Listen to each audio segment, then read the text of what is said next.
Hello Facebook ads people, I'm Konstantinos, and today we're going to talk about manual bidding in 2026. So, as the year passed by, I'm using more and more manual bidding, sometimes bid caps, most of the times cost caps. The difference is that, for example, if you have a cost cap of 20, you're saying to Meta, I want to be around that number, so you might be getting 25, you might be getting 18. When you're using a bid cap of 20, it's like you're saying this number or nothing else. They are not spending if they are not having results. A lot of times they might be spending. There are a lot of different traps in the cost caps and bid caps. They are really lame and they're not always working as they should. So they need patience, experience, and all of that, how you're going to treat them. I have countless videos inside my course about cost cap optimization, which is another difficult part, and I think it's on another level, but for sure it's part of my central strategy for 2025 and now 2026. Let me tell you how I think about cost caps. Hi guys, I would like to interrupt this video in order to talk to you about my Facebook ads course. It took me 6 months of video editing everything and 3 months of video shooting. And because of that, I have created the best Facebook ad course in the world.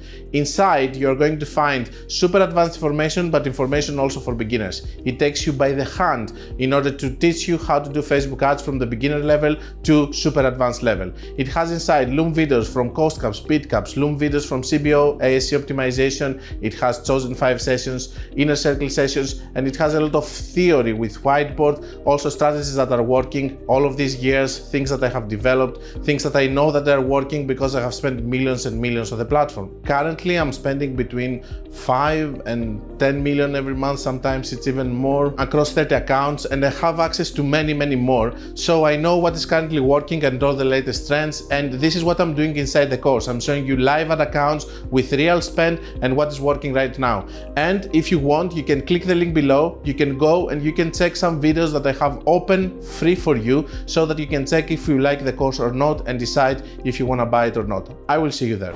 So the way that I see it, we are having good days and bad days. For someone like me that is having access to several ad accounts and I can see the trends. When the day is good, it's good for all the other accounts. When it's bad for all the other accounts. If you're not following the trend, something is wrong. You have to check it and all of that. But for sure, there is a trend.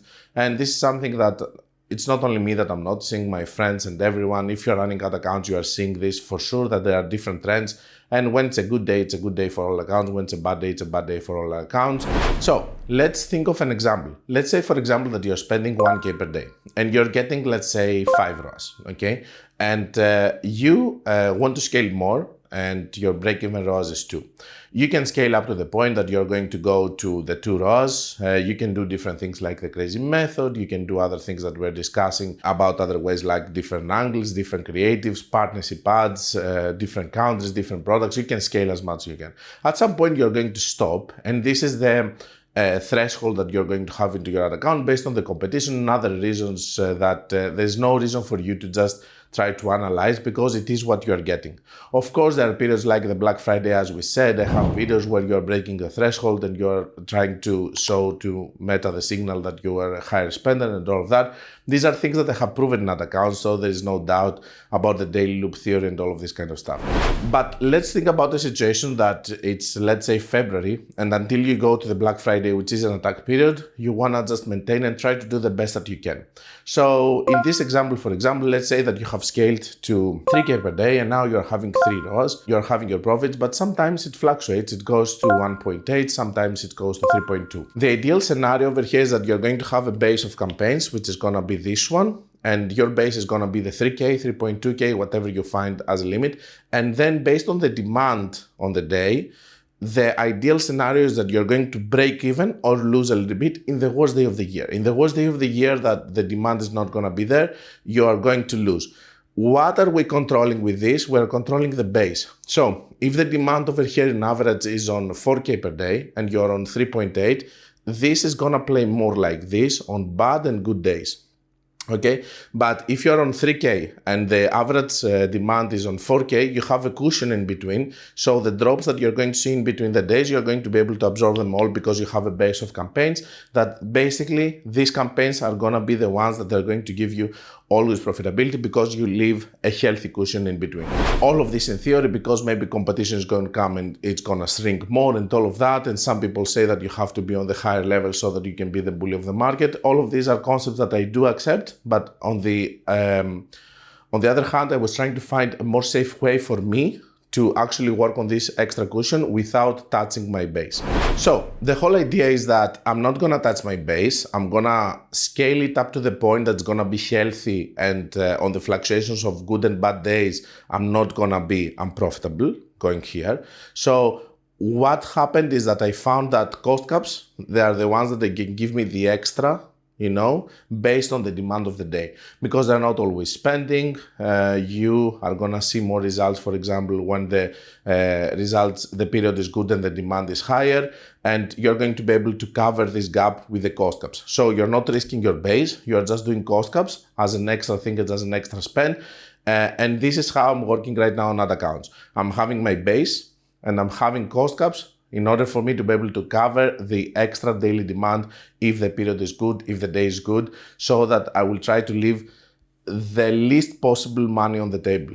There are some people that they use cost caps and bid caps as the only thing that they do in an ad account. I disagree with that because I believe it's a hit and miss. I believe you should have a base and work with those for the extra.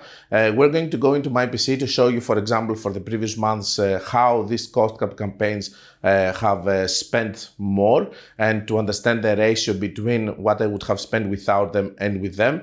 Especially in the Black Friday period, they helped me a lot to scale more because you cannot predict how much you should spend, but the cost caps are helping you a lot to reach this by putting big budgets and not spending it all. Obviously, it's a little bit risky, but high rewarding in my opinion, and the only safe way that I have found to have an extra spend without risking my base and my whole ad account. So this is another account that's having established cost caps for several months. So we have one campaign working, we do the cost cap there, it's working also, we keep it, and so on and so on. So it's a build-up thing. As you can see inside, it has 280 assets, but the active ones should be less. Let me see.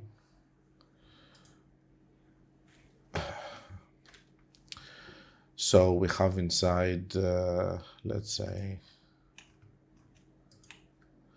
we have inside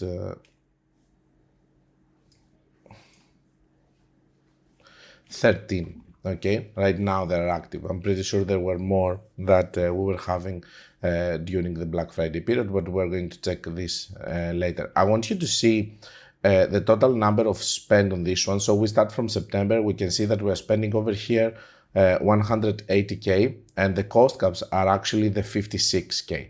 Okay, so this is what I was trying to explain to you in the videos. I'm happy with my 100K spend, but I want to spend extra, so I'm going to do it in a safe way. As you can see also with very good ROAS. Break-even ROAS on this account, 1.5. We want to be on 2 ROAS plus. Let's go a little bit on October, just to see, because we're going towards the Black Friday period. 184K, 2.2. You can see here that the ROAS actually dropped, and we're having 48K. So here the percentage of the total spend has decreased. And if we go on the Black Friday on the scaling, let's see the contribution of the cost caps on a very good period, of course, which is over here we can see 145K out of the almost 700K with very good ROAS, the average ROAS of the ad account. How many active we had on this period? Let's see. On this period we had 21. Okay, some of those died. And let's see now so far this month what is happening. This month so far we're having 78K spent out of the 388K. So basically 310 plus the cost caps. The cost caps for me and for ad accounts like this one are very important because, as I told you, it's the extra spend that I wouldn't have and the extra spend that I would have in a more safe way. And just before we close, take an idea, last 7 days over here, 27K on cost caps alone, and we're having over here 136K in total. So it is a good contribution, but we're not just dependent only on the cost cap so that this ad account can be doing well. It's in the way that I'm seeing it, okay? Good bids that are working on good periods, they are not going to overspend because we're not chasing bad bids, and they're going to give me the extra spend so that I can be safe with my base campaigns without risking overscaling them and having bad results on bad periods because my base of campaigns is higher from where it should be. I have a healthy cushion in between the daily demand and the spend that I'm going to have, and the cost caps are going to give me the extra. I hope that it makes sense, and I will see you for the closing of the video. So, cost caps and bid caps are part of my central strategy. I use them as an extra revenue and as an extra spend. I'm not using them as my core strategy, and this is as I explained earlier, this is the way that I have found to take the extra spend that I can take during the good days. Before we close, there is one note that I need to give you, which is for me the most important thing. What you need to do in any other account is to find the bids that are working for you on a good day. For example, if you find bids that are working, for example, on the 4th of July where the demand is higher, then you can say, for example, that $20 for this product, $30 for this product as a cost cap, it's working and it's profitable on a good period. Then, if a bad period comes, you should not increase the bids and try to follow the competition because this is something that is not in your advantage. Remember, cost caps and bid caps is your extra spend on the good periods. If a bad period comes, you shouldn't be chasing the bids of others that they are bidding in a bad way and they're making the period bad.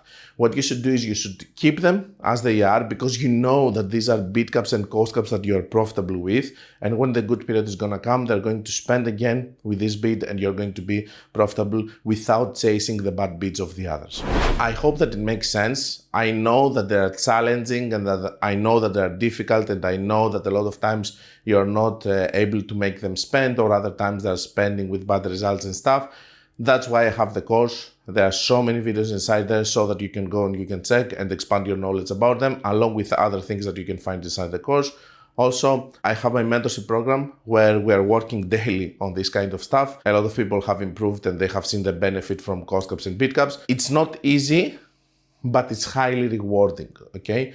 So try to work on them, and if you're stuck, go for the course or the chosen 5. If you're spending enough per day, you can send me a message and we can find a spot for you.